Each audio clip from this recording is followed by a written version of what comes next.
Hey guys, STLYoungblood with you, and what I wanted to do today was follow up on what I was talking about when I said that CIG was going to release more information about some of the ships that are available in the anniversary sale. And the first one actually came out yesterday, and it's going to be on the Retaliator. Now, the Retaliator, like I think I mentioned in the anniversary sale video, is one of the ones that I am most interested in. And because of that, getting this new information has actually given me more to think about, and that's frustrating and awesome at the same time. So let's kind of go through some of the things that they actually talked about that changed, and more information that we actually received that might kind of help us to make better decisions as we get more information. So, they label this as one of the premier multi-crew fighting ships, and it's one of the few large ships that's actually geared towards combat. And when we think about all the different multi-crewed ships out there, there's ones that kind of do a little bit of combat. You know, we get things like the Constellation series, we get things like some of the two-man craft, or like the Redeemer, for example. But this is just a big-ass ship that is actually purely dedicated towards fighting. Now, that's the military variant, and there are other things, and we'll talk about some modularity in a minute, that provide some flexibility for it to take on other roles. But at its heart, this really is a fighting vessel that's military background. It's labeled as a fighting bomber that's covered in turrets, which carries a heavy bomb load, making it perfect for striking enemy bases and cap ships. Sounds fun. So I think that kind of really gives us what we needed to know. And I think what I mentioned before was that there is a boatload of turrets that line this thing, making it a really prickly target. And especially if you convert this into a cargo ship, you've probably got one of the strongest, one of the stronger targets, a hard target for people to actually pierce to steal your cargo. So this does make a good freighter for pirate-infested areas. They label this as an extremely modular ship with customization in mind. They say entire hull segments can be swapped out, meaning basically you can replace the bomb bay with living quarters or cargo or whatever. Now, that bomb quarters that we're talking about, there was some debate on whether it actually is going to include the bombs itself. Well, it's not going to actually include its own torpedoes, but it is coming with the bomb bay and kind of the rotating type device that flips down to put the torpedoes into firing position. They're going to make you buy your own bombs, which is probably fair.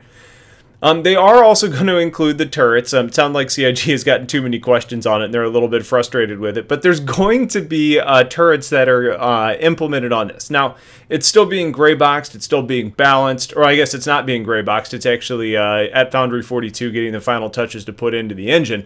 But we are going to get more information on the weapons, hopefully sooner rather than later. But I wouldn't expect to know what it has on its turrets by the end of this anniversary sale. When is it going to be ready? Arena Commander 2.0, they say it's the first time it's actually going to be fun to fly.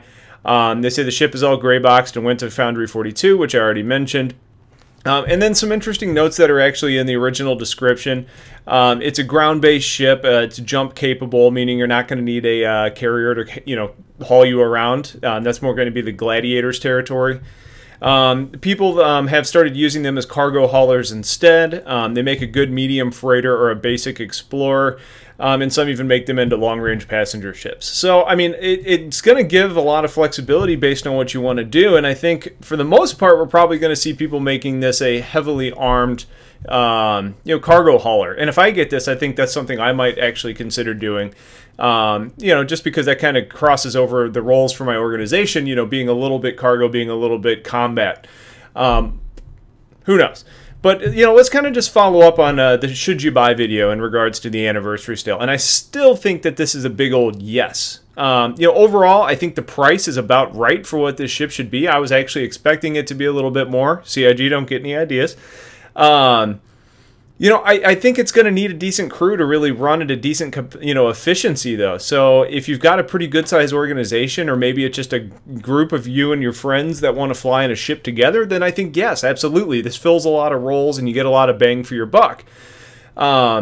And I think it's just because the ship can wear a lot of hats. If you want to be cargo one day, great. Go run cargo missions. Take out the bomb bay. If you want to go combat and just harass people in capital ships, you've got that ability. Put in the bomb bay, get some big torpedoes, and go to town. I think where this becomes a no is if you're a lone wolf out in the universe. I get the impression that this thing's going to have maybe 5 turrets on it. That's a lot of mouths to feed. And in my mind, I think it's going to be a situation where if you have to rely on too many NPCs to run at efficiency in your ship, that's not a situation you want to get into. It's probably, one, going to be expensive, and two, we don't know about how effective they're going to be yet. I'm personally having a really big debate here on whether I want to melt my Redeemer for this or not. You know, I don't know if I told you guys, I ended up picking up a Redeemer. I melted the Constellation I picked as a placeholder for the Bulldog, ended up getting the Redeemer on the last day of the LTI sale, just because we got word of the buffs to the actual ship itself. And it's kind of an interesting vehicle, but I really can't decide between the Redeemer and the Retaliator. Part of me says I want the Redeemer because, you know, it's just got its buff. It's an interesting looking ship. It's very well designed. It's powerful, and I think it's going to be operating well with a smaller crew. I've got a big organization, which is great, but at the same time, you know, I think most people are going to rather fly than ride. Who knows? I mean, there's always going to be gunners available, and if I need to hire people, I can, so maybe I will go for the Retaliator.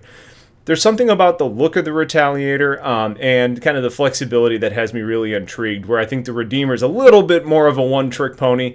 So I'm torn. I've got the Cutlass Blue for flexibility, so I don't really need another flexible ship, but who knows? So if you got strong opinions between those two ships, let me know, because I'm racking my brain and really having a hard time. Otherwise, there's more information on it. So yeah, let me know what you think. Stay tuned for more. Don't know when the next video will be up. I'll try and have one tomorrow, but no promises. Life's getting really busy with the holidays coming up. So if I don't have anything up by Thanksgiving, happy Thanksgiving, everybody. Have yourselves a wonderful day, and I'll talk to you later. Take care.